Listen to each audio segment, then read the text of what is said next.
Hi everyone, this is Dr. K. Took a break for the last few days. I wanted to talk about fear and anger. There seems to be a lot of fear in people about money, and also about what's going to happen to their jobs, what's going to happen with their kids and family, probably houses and other things. There's also a lot of anger, not only towards the government but also towards public agencies, towards hospitals, towards healthcare providers, towards a whole lot of things. So I understand the reason behind those feelings and concerns, but also the problem with harboring those feelings inside of yourself. It will lead to a lot of drama and challenges. So really, isn't it time to somebody and essentially talking about forgiveness? Feel free to go back to my forgiveness video. You can go through the meditation. You can replay that and work on that. So unless you're able to forgive the government for what they have done, unless you're able to forgive everybody else who's involved, some of the healthcare practitioners may not be dealing with you properly. Some of the hospitals may not be dealing with you properly. The definition of what's proper and not proper is open to discussion. We don't know.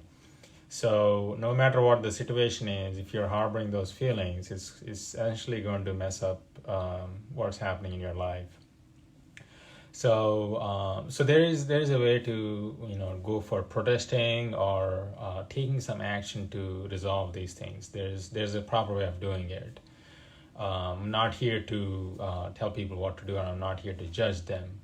But there's a way to take action even though you're in quarantine, to rectify some of the things.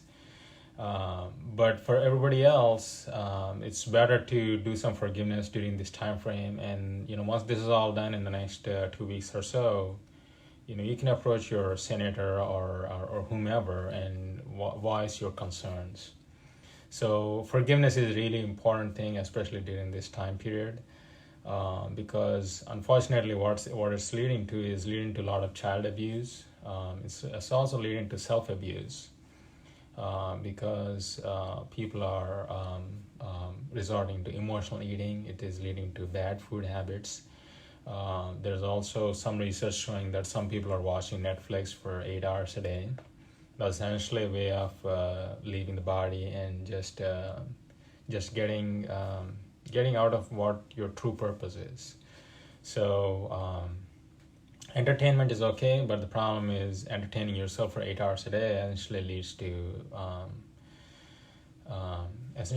to no action. And when there is no action in your life, then if you're in a bad situation where you lost your job or some of the things. Hey Candy, thanks for watching. So if you have lost your job or something has happened, then you won't be in a position to get a job if you don't take action right then and there.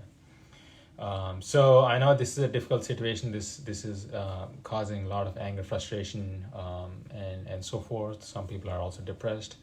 The lack of physical activity is also contributing to this problem. So I would start with forgiveness. Use some of the tools that I shared. Use the forgiveness audio. Also, do some activity at home. As I discussed in one of my previous videos, you can do a yoga session at home. You just need a mat. Or you can go up and down the stairs, or you can walk around your house. If you're living in an apartment, obviously things are restricted. Then maybe you can walk in the subdivision or the common area in the apartment building. So those are still possible. So going about and doing some physical activity also triggers the brain to do more things. So lack of physical activity leads to sadness, depression, sometimes anxiety. So I wanted to share these things real quick today, because this is becoming more of a problem, because initially they said 1 month lockdown. Now they're saying 2 months. So we have to wait and see how long this will last. So wanted to share this. If you have any thoughts, post below in the comment section. If you have any suggestions, write down in the comment section. If you want to reach me privately, you can send a DM to me. Look forward to talking to you all again. Either tomorrow or day after tomorrow, I plan to do a Zoom call, sharing you one of the case presentation. And also I wanted to briefly summarize some of the strategies that I share with other clients about how to support your immunity. Okay, so look forward to talking to you all. Okay, have a wonderful night.